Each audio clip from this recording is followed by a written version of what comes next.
when we go ahead and get started. All right, thanks, Andrea. Again, my name is Scott Cook. I'm the CEO for the Longmont Chamber, and we'd like to thank you on behalf of all of our Northwest Chamber Alliance members to this policy roundtable. This is what Colorado's Employee Traffic Reduction Program means to your business. Today, you'll hear from the Colorado Department of Public Health and Environment about a rulemaking process Colorado's Air Quality Control Commission is considering to create a greenhouse gas reduction program. The Employee Traffic Reduction Program, or ETRP, aims to reduce employee trips of large businesses or those employers with more than 100 employees at one site. The Northwest Chamber Alliance is hosting this event to inform you of this program and to hear directly from you on how this might impact you.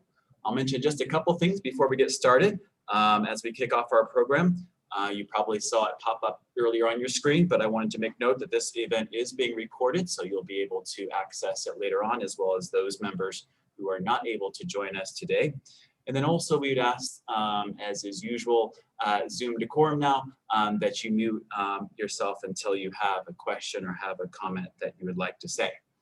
Now I will introduce my fellow Northwest Chamber Alliance colleague, Sam Taylor. He's the CEO of the Broomfield Chamber.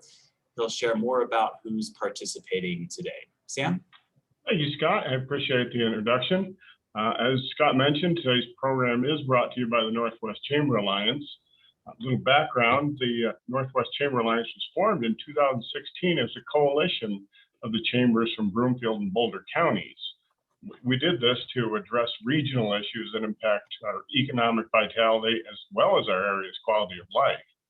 And now we're comprised of 8 chambers representing approximately 3,700 businesses and 380,000 employees. These businesses range from large international corporations to the smallest businesses, startups, nonprofits, and public institutions. And today, we really want to hear your feedback as this program is being developed here. In addition to the Longmont and Broomfield Chambers CEOs that you've heard from, we have with us John Taylor, the CEO of the Boulder Chamber, TJ Sullivan, Executive Director of the Superior Chamber, Berenice Garcia Teljes from the Latino Chamber of Boulder County, and representatives from our other Northwest Chamber Alliance members. And those include the Lafayette Chamber, the Louisville Chamber, the LGBTQ Chamber of Boulder County. Now to get to the meat of the program, I'm going to turn it over to Lori with the Boulder Chamber to provide some more background on the Etrip and introduce our speaker. Lori? Thanks so much, Sam. I'm Lori Call, Senior Director of Policy and Transportation at the Boulder Chamber. We're so glad to be part of today's discussion. As the Boulder Chamber announced in April, we recently integrated with Boulder Transportation Connections, or BTC, which is the City of Boulder's transportation management organization. Joan Lyons and Elaine Erb from our BTC team are with us today and will provide important insights in our breakout session discussions. BTC works closely with our other regional transportation management associations and their leaders. This includes Karen Stewart with Smart Commute Metro North and Audrey DeBarros with Commuting Solutions, both of whom are with us this afternoon and who have been very involved with the discussions related to Etrip. Thanks to Karen and Audrey for joining us. We're fortunate to have your expertise at the table today and as our state navigates this proposed rule. In addition, we have important partners with us from the nonprofit, private, and public sectors, and we appreciate their leadership and engagement as we engage on this statewide initiative. I'd also like to note that Google and WW Reynolds provide important sponsor support for this work at the Boulder Chamber, and we'd like to thank all of our members and strategic partners who make events like this possible at our respective chambers.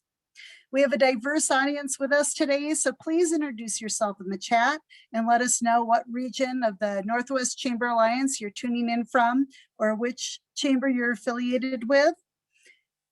The Northwest Chamber Alliance has been working with our transportation management organizations on this initiative for a number of months. I know the Broomfield Chamber has engaged with Smart Commute Metro North, and Boulder Transportation's and Commuting Solutions staff presented at a recent Northwest Chamber Alliance meeting as well.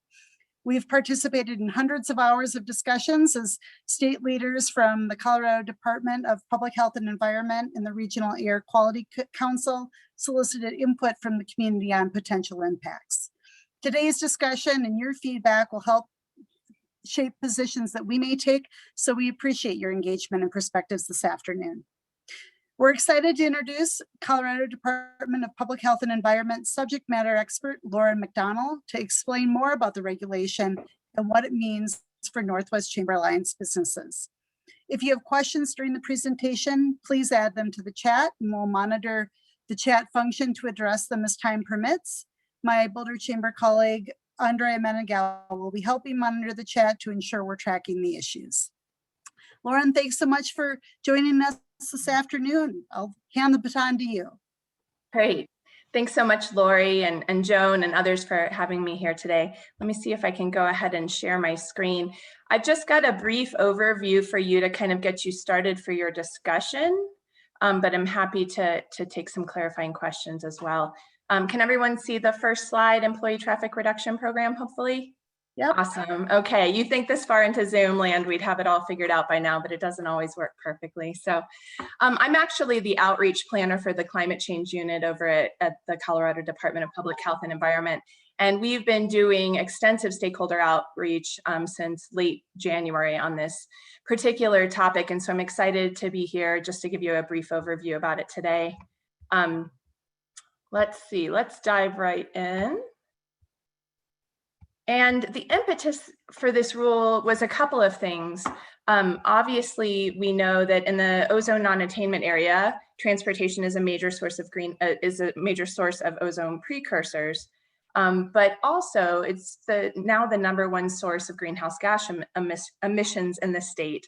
And light-duty passenger vehicles are 62% of transportation GHGs. And 75% of vehicle GHGs in 2020. So it's a really significant source. And so in terms of addressing climate change and greenhouse gas emissions in the state, the Employee Traffic Reduction Program has the co-benefits of being able to do both. And it does focus, again, on the ozone non-attainment area. And this map, hopefully you can see the black line that goes around, but just to be clear kind of what that is, it's really in the Denver Metro Front Range area. And as I said, transportation, as most of you know, is a significant source of ozone precursors of NOx and VOCs, volatile organic compounds. And so we want to give you an overview of this rule and why we're proposing it, but part of the background really does start with ozone prevention, and the Regional Air Quality Council was key and instrumental in creating kind of the framework for this rule. So we give a lot of credit to the work that they've done. So just to give you an idea of what Etrip, that's kind of our little acronym for it, what the purpose is and kind of the background on it. It really is intended to reduce single occupancy vehicle commuter traffic in the Front Range non-attainment area. And we estimate that by 2025, it will reduce about 700,000 metric tons of CO2 equivalent each year. So that's a pretty significant savings. In terms of applicability, Etrip would apply, if passed, would apply to employers with 100 employees or more that are either reporting or assigned to the work site in the non-attainment area. And we do want to mention, that of course there are a lot of TMAs and resources around the Front Range area, which is another reason why it's focused there. Alrighty, and I want to dive into the requirements because I know a lot of you have been following along and maybe been a part of our listening sessions, and thank you if you have been providing feedback along the way. But those of you who maybe this is newer to, I want to make sure that we're clear on the requirements because I know a lot of people are interested in those. First, if an employer is subject to Etrip, you'll need to register with a state and have a designated point person, which we're calling an employee transportation coordinator. And that person will be responsible for coordinating the employer's Etrip plan. It's basically your point person. That's not going to be a full-time person. We're estimating that it's probably 1/10 of an FTE, but it will be an important part of the requirements. An employer will also have to conduct an annual survey of your employees to assess their commuting modes and practices. And that will be used to help gauge your progress in reducing your single occupancy vehicle commuter rate.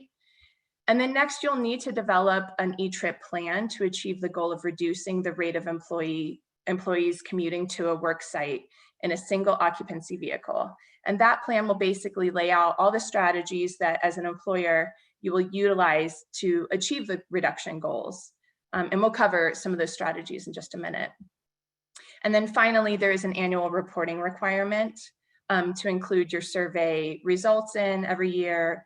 But the plan only needs to be submitted to the state once, and then you'll just be updating us of any changes that come about.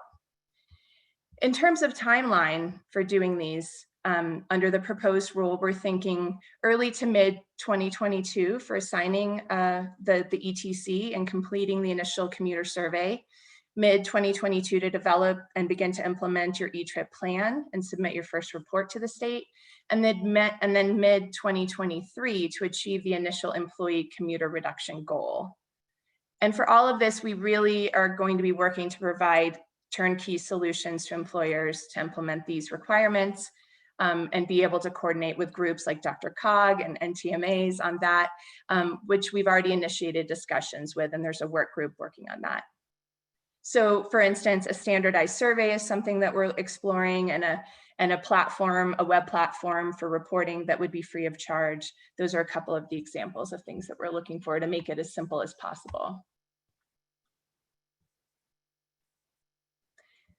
So moving on to some of the Etrip plan strategies that an employer can implement to achieve the goal of reducing single occupancy commuter rates, we find that there are a lot of different options that can include things not even identified here or in the proposed rule to help achieve reductions. So really, it's not meant to be a one-size-fits-all. You're going to want to look at your business's individual needs and what your employees are most likely to participate. And we recognize that not all businesses kind of lend themselves, or organizations lend themselves to telecommuting, but some do, and certainly flex place and flex time and compressed work schedules are excellent options as well.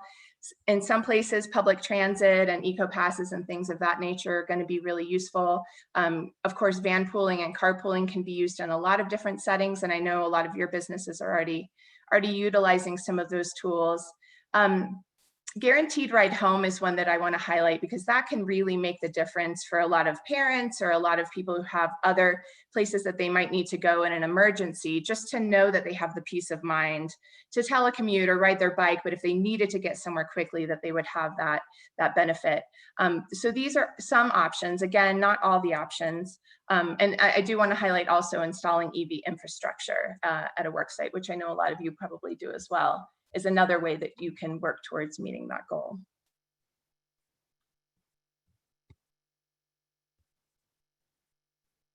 So for Etrip exemptions and alternative compliance, there are certain employers and employees that will be exempt from, in terms of the proposed rule at this time. Any agricultural producers under the statute would be exempt. Any employers that are already kind of have existing programs in place and can demonstrate that they're already achieving the SOV reductions, we love to see that. So we'll definitely recognize and give credit to that as well. And then finally, emergency response and field personnel employees. Those will not be included in your single occupancy vehicle calculations.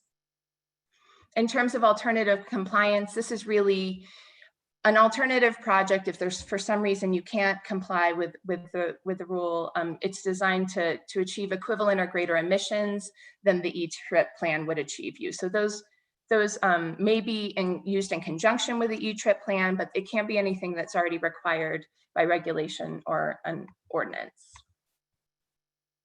And then finally, I just want to give you an idea of kind of the timeline we're looking at. So we have already requested a hearing before the Air Quality Control Commission, and they've granted us that hearing, which will happen over August 18th through 20th of this year. If you're interested in becoming a party to the rule, or maybe a collective of you would like to be a party to the rule, that deadline is June 16th, and so that's coming right up. And then written public comments are due to the Air Quality Control Commission no later than August 3rd. And I've included the the email address for those there.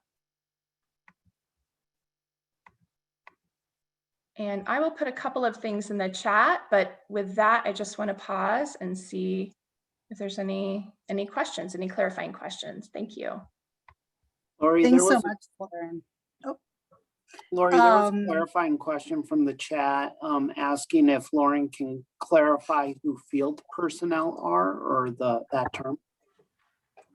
Yeah, I don't have the actual definition in front of me, but in general, it's folks who drive their business vehicle, their work vehicle to and from home. So they would not be included in the SOV calculations for an organization. And yes, yeah, sorry, go ahead. Another question came in, Lauren, asking if EV vehicles are exempt from being categorized as single occupancy vehicles. Yes, they would be included in the survey and in your numbers, but we would count that towards a reduction in single occupancy vehicle commuting. Absolutely. So that's one of the great ways that you can help reach that goal. Yes, I will. I'm going to add a couple of things to the chat right now. So far, I've put a link to the website where you can find a lengthier, more in-depth presentation that Tim Taylor has given at many listening sessions, as well as a pretty high-level fact sheet that's useful. And then I'm also going to put a link in the chat to the proposed rule language if you want to dive into the nuts and bolts. And just it's worthy of noting that this is one piece of a couple of different topics within this rule. So scroll down to page 10 to get to the Etrip section. And then finally, I'm going to put the air quality. We're really to the point where the Air Quality Control Commission is where you want to be sending your comments. Not that we're absolutely interested in seeing them as well, but it's been, we have our proposed rule language out there. And so your comments are most effective if sent to the commission. And again, the deadline for written comments is August 3rd. Likewise, that same email address to the Air Quality Control Commission, you can sign up to receive updates so that you can just keep your ear to the ground on this process. thanks, Lauren. And is the deck that you just went through available? Are you willing to share that with our attendees? Yeah, definitely. I can I email it to you, Joan, or who shall I? Or yeah, you can email it to me, Lauren. I just sent you a message about that. So okay, perfect. I will do that right after this. Terrific. And if folks want a copy of it, Joan can add her contact information to the chat as well. Clark, did you have a question? I do, a clarifying question. So on the slide with the timeline, the third bullet says that by mid-2023, we would need to achieve initial SOV reduction goal of 25%. Yes. In the past, I'd read, that we had to get below 65%. There's been different numbers. Just wondered if you could clarify that and how it relates. One of the other slides, it says employers with existing commute reduction program efforts that are meeting SOV reduction goals. Is that SOV reduction goal 65%, or is that 25% below whatever our baseline is?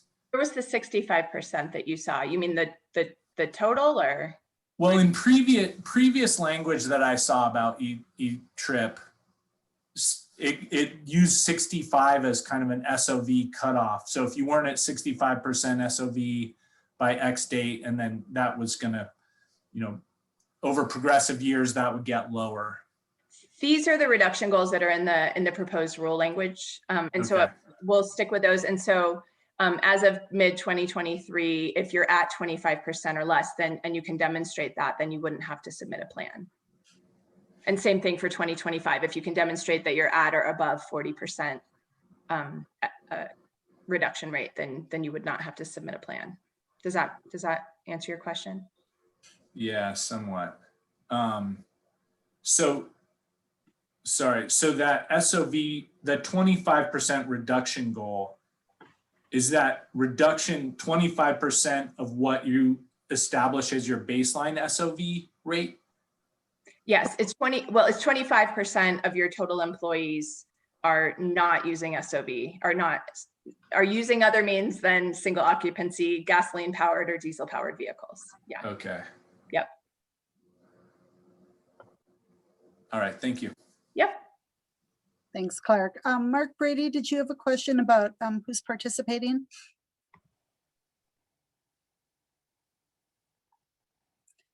In Yes, the chat. Yeah, we just had a question on whether the state employee workers and the federal workers and school systems, are they all participating in this, or is this just private? Nope, it's everybody. Any organization or business or otherwise that has 100 or more employees going to a work site or reporting to a work site. Interesting. Good. There is a comment in the chat. Is there going to be an advancement of public transportation to make it more realistic to have an alternative method for employees to get to work? We've heard that a lot, and I think it's a really valid point. And I think most of you know that a record-breakingly large bill passed not too long ago, and so there's a lot of funding in that. I think it's a little bit of a wait-and-see game how that all rolls out, but certainly some of that will be helpful in organizations and businesses meeting these requirements. Absolutely.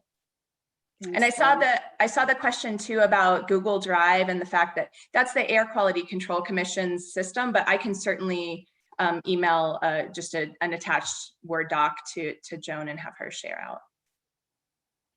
Thanks, Lauren. Sure. There was a question from Bonnie Sandoval. Bonnie, did you want to ask? Sure. Just curious if you could provide some detail on how that 100 employee threshold was established. Seems like that would impact a significant number of small businesses right out of the gate.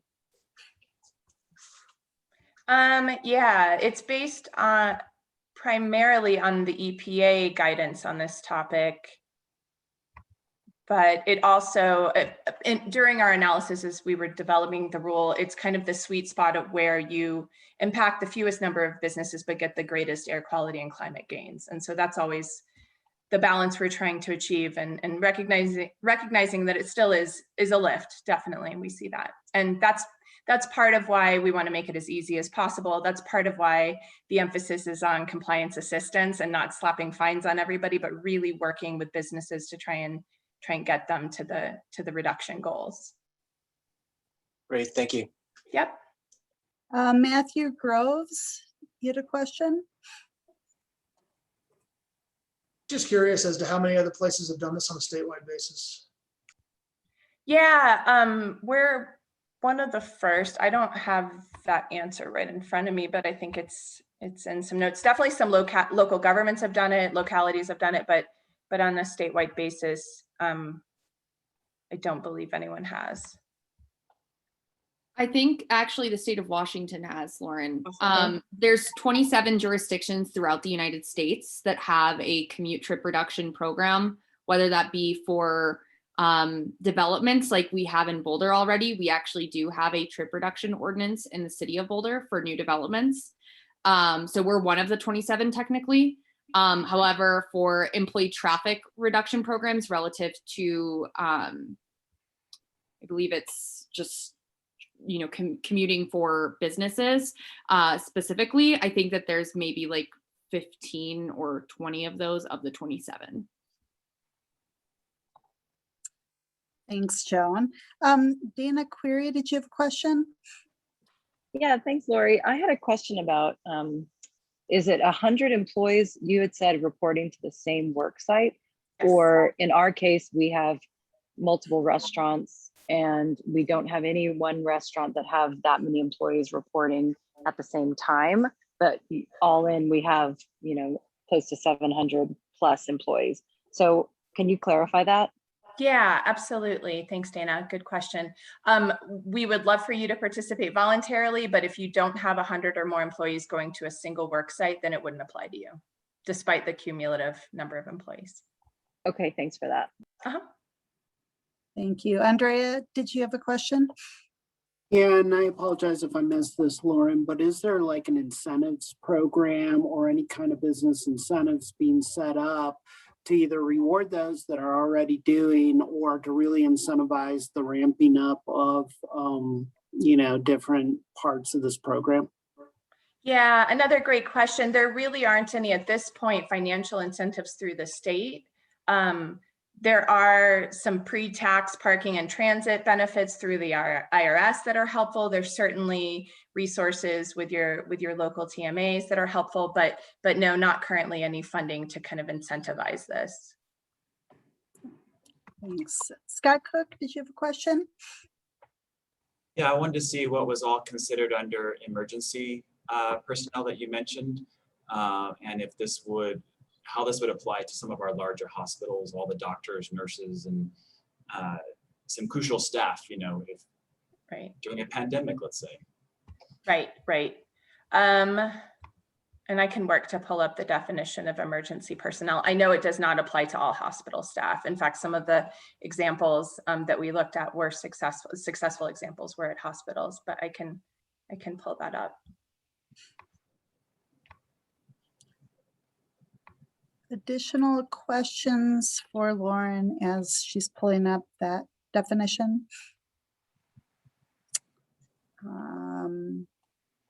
Let's see.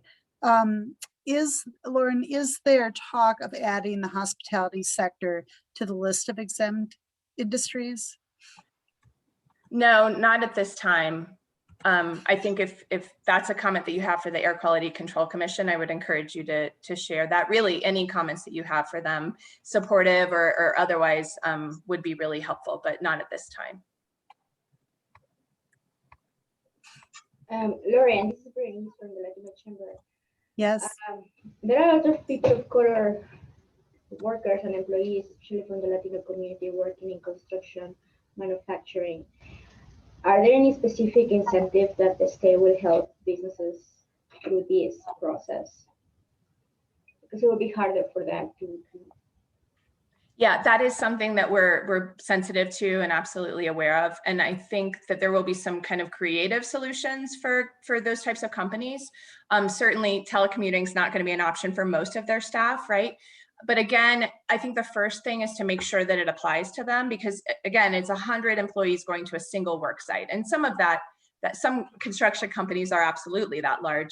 I think that the strategies that we would recommend they look at, and we would certainly work with them on looking at these opportunities, would be, you know, van pooling or shuttles. If there's kind of a central location where folks can park and then shuttle into a work site, that's another way that they could, those are certainly strategies that would qualify. Thanks, Thank Lauren. Thanks, Bernice. Matthew Groves, did you have more clarification you're looking at for the Oregon model? I am just starting to look through this now. Yeah, Matthew, I think that document does have some information on the various different regulations that exist in other municipalities. Phil's linking some great resources in the chat, and I might have some additional ones as well. Excellent. Additional questions for Lauren?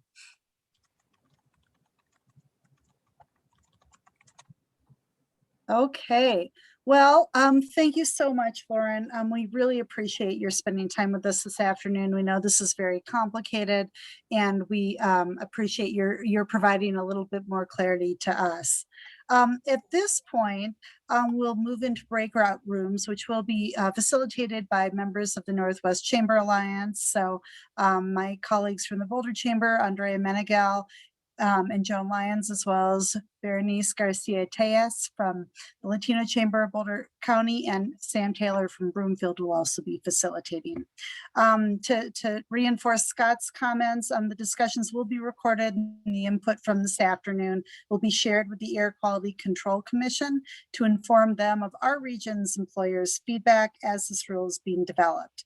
The breakout discussions will begin with introductions, and then we're looking forward to hearing your insights on what you've heard thus far. We will conclude the event directly from the breakout rooms. If you're a Boulder Chamber Community Affairs Council member, please refer to the meeting invite Andrea sent for the link to our debrief session. And I'd like to remind breakout room facilitators to hit the record button when we break out so the feedback can be captured. As we conclude this section of our discussion, and on behalf of the Northwest Chamber Alliance, thank you so much for engaging with us this afternoon in this important discussion. If there are any further questions, raise your hand, speak out, put them in the chat. Otherwise, we will whisk away. Oh, it does look, oh, Lauren provided additional detail in the chat. Recognize facilitating, you know, a group of 60 is a trick in and of itself. I'd love feedback and comments. Frank, obviously you've been really involved with this throughout its journey. And so, you know, any perspectives that you might offer would be appreciated, or, you know, certainly would welcome feedback from others as well.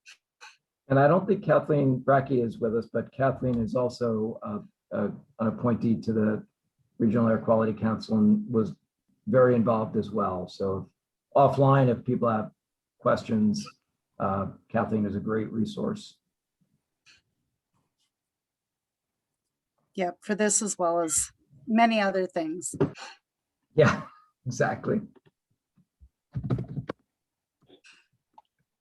Any additional, you know, initial comments or feedback as we're in learning mode? You know, obviously we have a diverse group, many of whom are steeped in this.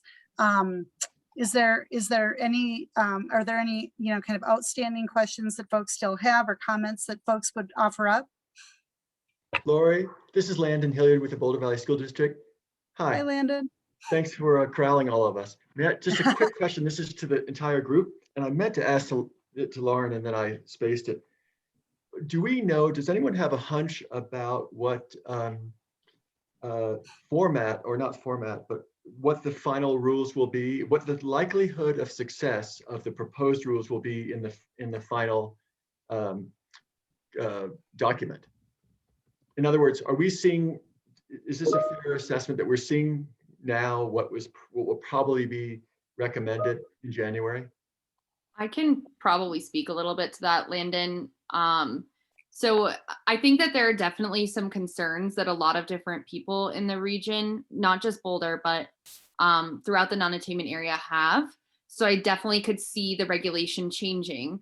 So one thing that Lauren did mention that's really important in the process is individuals will be obtaining party status. So that's a way that you can get way more involved in the nitty-grittiness of the actual rulemaking process itself and suggest specific comments and changes that might impact the regulation a little bit more than, let's say, a public comment, so to speak. Though certainly public comment is very important and valued in the process. So I think it definitely will change. To what extent the regulation will change or what parts of the measures will change, I'm not exactly sure. And, you know, really only the Air Quality Control Commission's board can speak to those changes in August, probably. So. Thanks, Joan. Any other comments from folks who have been involved? Cheryl, I know you have, Audrey, others.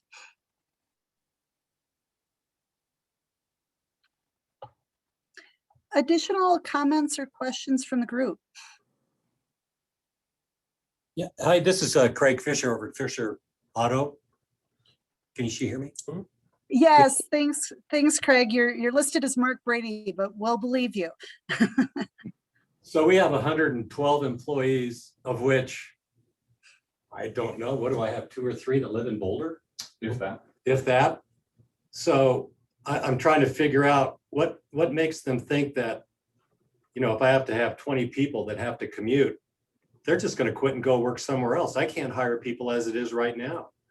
So this puts a big burden on somebody like in Boulder, I think, where if I told you, you've got to find a way to work other than drive, well, I'll just go get a job in Broomfield, or I'll just go get a job at somewhere else. I see this as having a lot of discriminatory issues in it.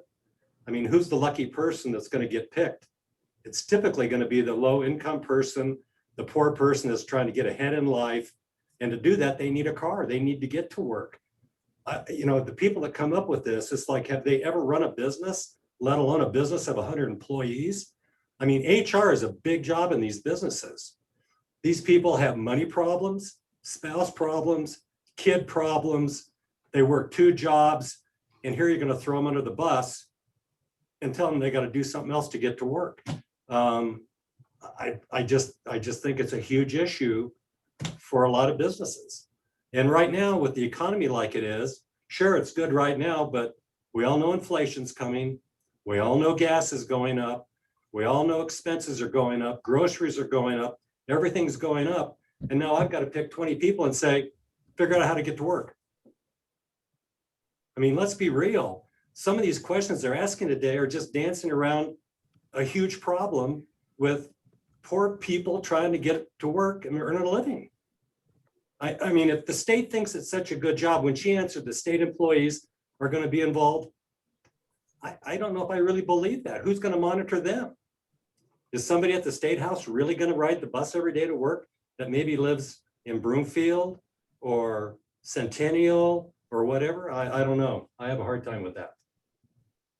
Thanks, Craig. And I know that in the discussions that we've been having at the TMO level, we've been very vocal about concerns around equity, particularly because as Bernice mentioned and you mentioned, it is oftentimes folks who are, you know, at the other ends of the socioeconomic spectrum that maybe have the most juggling to do.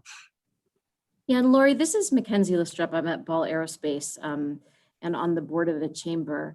So, you know, I'm not going to echo everything that was just said, but I do think that, you know, the overall competitiveness of being able to attract and retain talent in this area is definitely at risk. I mean, we've talked about this before that, you know, we're based in Boulder and Broomfield, and we have facilities in a number of other cities that, you know, are nearby.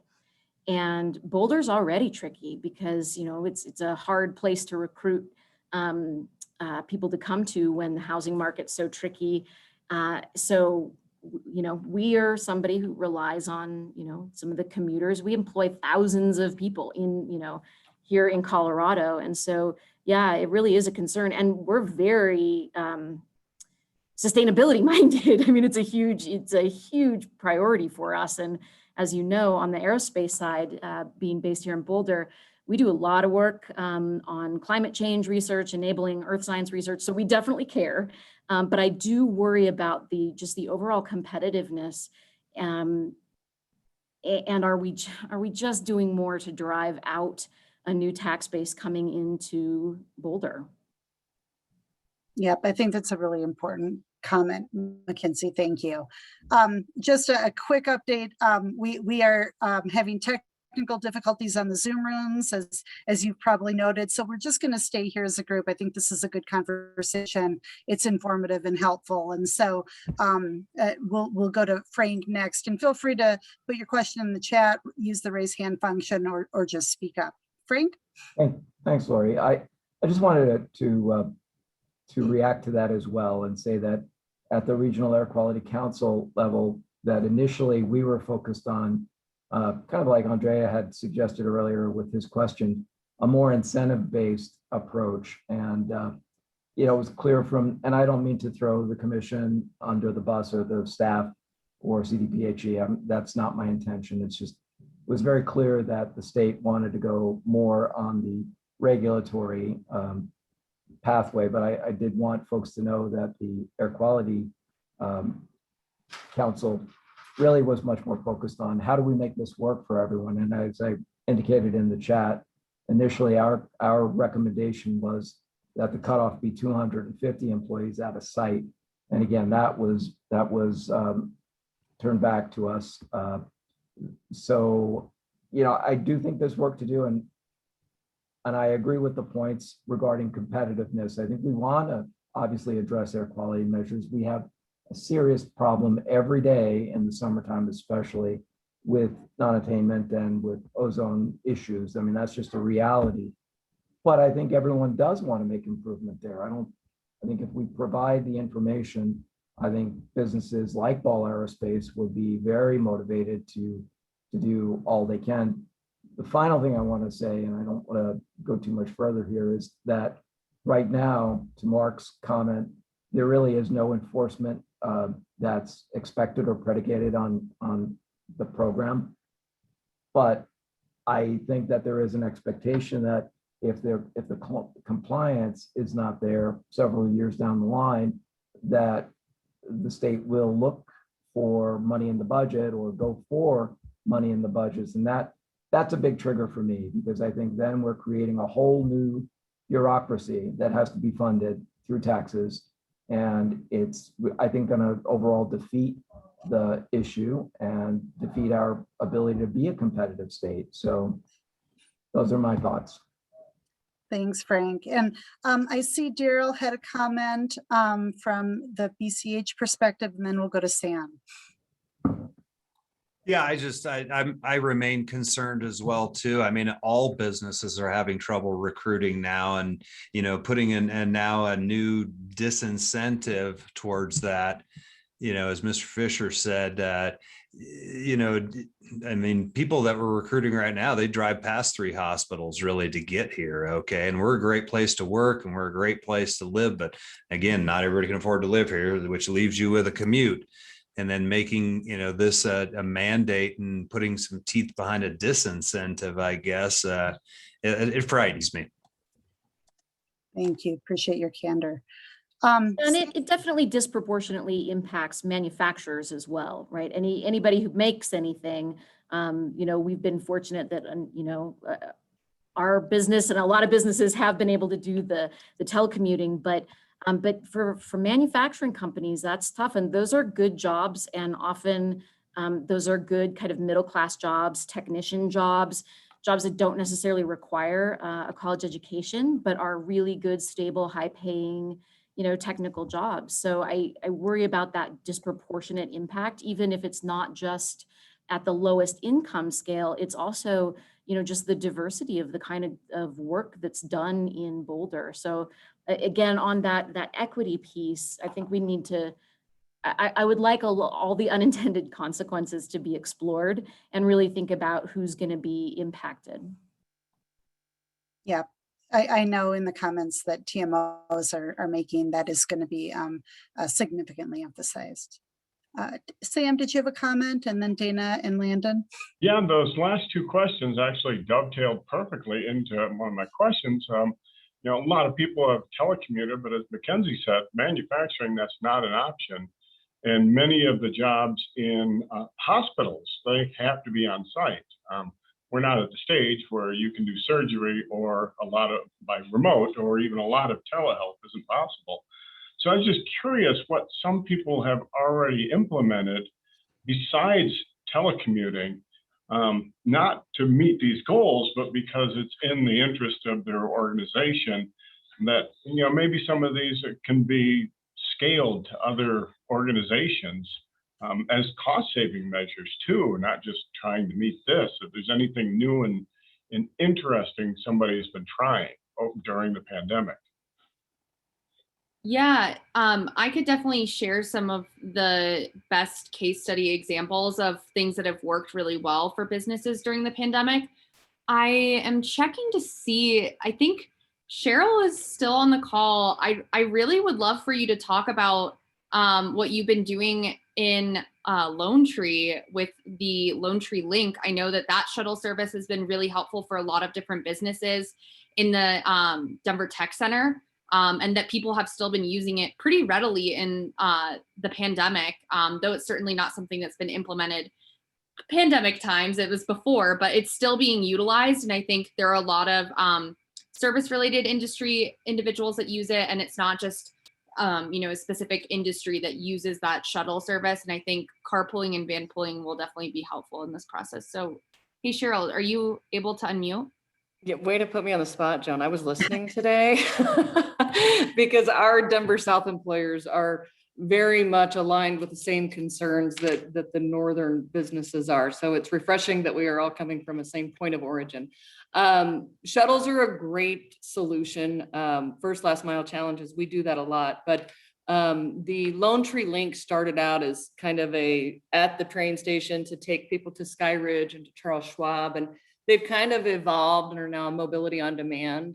And we are looking at how do we group our employers into clusters like that, where you would qualify as a potential, you're providing a shuttle if you are feeding into, it's almost like you're creating a regional carpool option or a van pool option. But the Lone Tree Lone Tree Link has been a great model for us. And Dan Rain has a fabulous presentation I'm happy to share that he presented to our DRCOG partners. Several of the hospitals would be exempt. I did want to point that out. We had a conversation because they're on compressed work schedules, 312s or 412s. Those are the agencies that we really want to encourage, that you would not be exempt, but you could show that you're already providing those schedules that would qualify them to be not exempt, but in potentially a compliance threshold where they wouldn't have to actually even submit a plan. So the businesses that are already doing some types of strategies can apply, so they wouldn't have to submit a plan, is the way I'm understanding it. Yeah, and I think those are being discussed as possibilities anyway, and certainly there's been enthusiasm for that. We'll go to Dana. Landon, I thought your hand was up, and then Berenice and Clark. Dana? Hi, this is Dana Query with Big Red F Restaurant Group. I'm also on the board of the chamber, and I just wanted to speak out a little bit on behalf of the hotels. So there's not a lot of restaurants, I think, in our state that this would affect. I mean, there's certainly some large operations, but 100 on site at once would only affect a few. But the hotels, on the other hand, it would definitely affect them. And to speak to the point of sort of the inequity, Boulder, as everyone knows, has long been a place where people who work in hourly wage jobs in the hotel and restaurant industry certainly most likely can't afford to live here. And a lot of times those people are really working to support a family, and it would really, I think it would be very detrimental to the hotel industry, most specifically. And just in listening to the presentation, I was rolling in my brain just different scenarios on how we would make that work. Our employees are more disparate.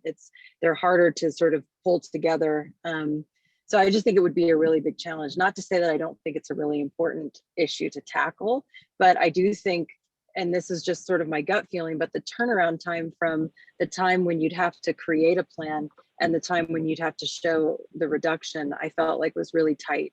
So I just wanted to sort of add that voice in there. I think the hospitality industry is a very important sector in our communities, and it should definitely be considered. Hey, Dana, Keith back over at Hilton's on Canyon here in Boulder, and I completely agree. As I look at it, we're running 3 shifts a day across 2 hotels, and we're over the 100 people threshold, and this just isn't realistic when we look at it. And 95% of our staff, if not more, don't even live within the general vicinity, and are often trying to get here, and they struggle to get here because their families with just one car, and they're sharing a car, and they don't live near public transportation where they can just hop on a bus. And we're fighting to get back each and every day to the occupancy and the average daily rate and the financial statements that we saw in 2019. And we don't see getting back to those thresholds until 2023 at the absolute earliest. So to impose this on the businesses here and make us jump through hoops to find workers who live nearby isn't realistic, because the workers within Boulder are not looking for hourly roles in which they're cleaning rooms, doing dishes, being line cooks or whatever it might be. And they're all paid decently well, but it doesn't afford them the lifestyle to live here within Boulder. And even if they could, there just simply isn't enough housing in Boulder, right? So I mean, there's also that. Absolutely. I live down the street, and it's extremely expensive. And I'm one of the few who does. And most of our staff, they'd spend their entire month income to live in the cheapest apartment here in Boulder. So. Thank you. And, just to frame the discussion, obviously we heard CDPHE's proposals. So, it's important for us to hear feedback, especially on how we can make suggestions for evolution to this. So, I think it's most likely that something will advance. And we're really looking to this group to help inform, what that should look like. Berenice, did you have a comment or question? Yeah, I was just writing on the chat that if affordable housing or more, if the electric cars become more, cheaper, will that help? And I wanted to hear from businesses what kind of incentives they would like to see to help on this. It's a great comment. And Lori, also, I would mention, obviously, I think the incentivizing would be better than, a regulatory action.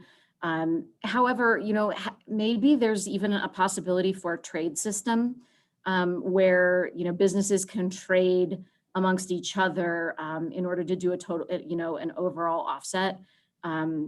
Again, maybe giving some of the businesses who are already doing a lot of telework, allowing their however many people to be traded with another company. I don't know that it would be enough, but perhaps there are ways to look at taking the burden off of, some of the businesses that might be disproportionately affected, or the employees that would be disproportionately impacted. Thanks, Mackenzie. That has been something that's been discussed, kind of looking at a regional level on how things are being addressed. Landon and then Clark. Thanks, Lloyd. That's nice of you. What I realized is I was hitting the clap icon, not the raise hand icon. They're both hands, but one doesn't last. I just want to make a few comments, and that is, this is a fascinating discussion because it shows the disparity or the disconnect between what our values are and what our willingness to act is. We all agree that we've got a dire public health crisis, not just locally with ozone that affects people with small lungs, that affects people who are old, but in the world with global warming. So most of us, I would gather, accept the scientific evidence of global warming, but when we're given an opportunity to act, we think of ways to get out of taking action. It's fascinating. No, I fundamentally disagree with that. We're saying that a regulatory action may disproportionately hurt some people. I think that there is a way to do this and achieve the ends without having to come down hard on a regulatory action. I just fundamentally don't think that that is the case. And I think it's kind of insulting to the people on this call who probably do take a lot of action. And I think that's kind of insulting to imply that we're somehow unwilling. I'm saying this in perfect respect for how we are and the foibles of humans. Instead of having why we can't do it, what's wrong with this? Why can't we have how can we make this work? And maybe that's what's happening under the currents, but that's not what I'm hearing today. And so my question basically is, at what time could we have strong action with teeth that makes us have a real effect towards the health of all humans and nature? And what would be palatable? Is there anything that this group might agree on that we could do that's meaningful? So I'm saying it with respect. It's just a fascinating discussion of people seeming to squirm when they're given an opportunity to really take bold action. Thanks, Landon. Clark, I know you've had your hand up. Did you want to offer a comment? Yeah, I do. How much time? I mean, I won't take a lot of time, but are we okay on time? Yeah, we are at the top of the hour, and I certainly want to be mindful of time. I know some people, have family commitments and other things they need to get to. But sure. I think if you have, a couple of comments, that's fine. I'll keep it super short. So, I'm trying to look at this as like a real opportunity to push the state to put incentives and really support people. So to highlight a program we're doing that really talks to the manufacturing question and the vehicle question. So we've got 13 van pools and we do subsidize them, but so does DRCOG. And 12 of the 13 are shift workers. So half of them come to work before buses are running at 4 a.m. Half of them work till after buses are running.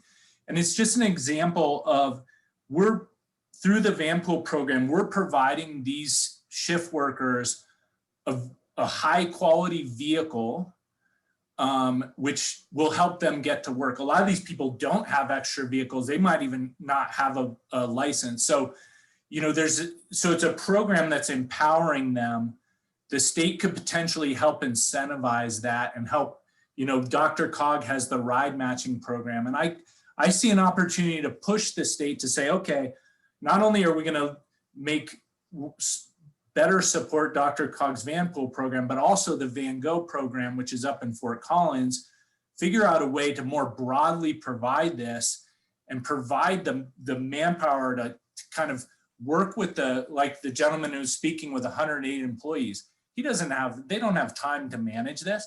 We do at CU because we're huge. But so there's an opportunity to push the state, say, okay, if you want to do this, you got to fund it. You got to provide more resources. You can't say, we got to survey this and that. You need to help us do that. So I think there's an opportunity if this is going to be implemented. What are you going to show up? Are you going to cover the cost of eco passes for these companies that can't afford it?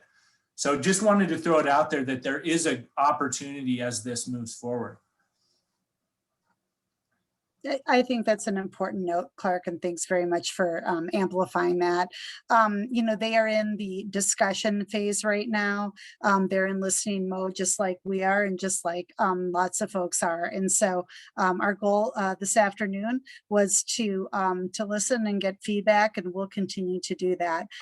We are a little bit beyond 5 o'clock now, and I certainly want to be respectful of time. And so I want to thank everybody for coming this afternoon. I'm sorry we had the technical difficulties that prohibited us from moving into small group, but I do think the larger group discussion was also informative and robust. On behalf of the broader Northwest Chamber Alliance, thank you so much for your engagement and have a wonderful evening.